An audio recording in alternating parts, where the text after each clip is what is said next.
আসসালামু আলাইকুম। অসংখ্য ধন্যবাদ ভাইজান আপনাকে কথা বলার সুযোগ করে দেওয়ার জন্য। তো ভাইজান সর্বপ্রথমে জানতে চাচ্ছি আপনি কেমন আছেন? যাক, আল্লাহ পাক আপনাকে ভালো রেখেছে। ভাইজান আপনার নামটা জানতে পারি?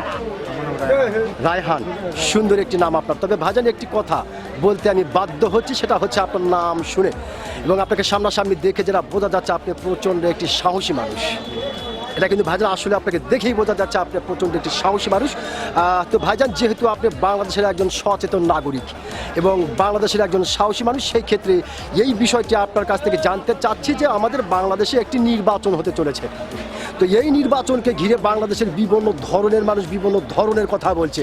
কেউ বলছে এই নির্বাচন আওয়ামী লীগ ছাড়া জায়েজ হবে না, আবার অনেকেই বলছে না এই নির্বাচন গণতান্ত্রিকভাবে হচ্ছে, সুষ্ঠুভাবে হচ্ছে। ভাইজান আপনি একজন সচেতন নাগরিক এবং বাংলাদেশের একজন সাহসী মানুষ হিসাবে আপনার কাছ থেকে জানতে চাই যে আসলে আপনি কোনটা মনে করেন, নির্বাচনটি গণতান্ত্রিকভাবে হচ্ছে কি না আওয়ামী লীগ ছাড়া?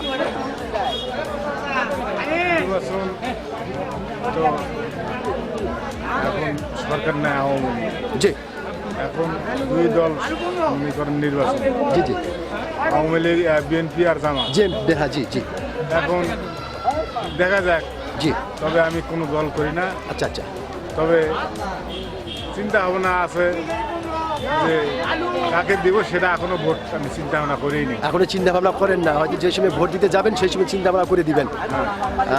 আর আসলে এই নির্বাচন নিয়ে যে আসলে অনেকেই বলছে যে গণতান্ত্রিকভাবে হচ্ছে না আওয়ামী লীগ ছাড়া, তো এই বিষয়ে একটু আমাদেরকে একটু মেসেজ দেন দেশের মানুষকে আসলে কি হচ্ছে। সারা নির্বাচন অনেকে অনেক মন্তব্য করে। জি জি জি, অনেকে অনেক মন্তব্য করে। আমি জানি যে নির্বাচন সঠিক এবং সুষ্ঠুই হচ্ছে, সঠিকই হচ্ছে। অসংখ্য ধন্যবাদ ভাইজান আপনাকে অত্যন্ত গুরুত্বপূর্ণ কথা এবং অত্যন্ত সাহসিকতার সহিত এই কথাটি বলার জন্য।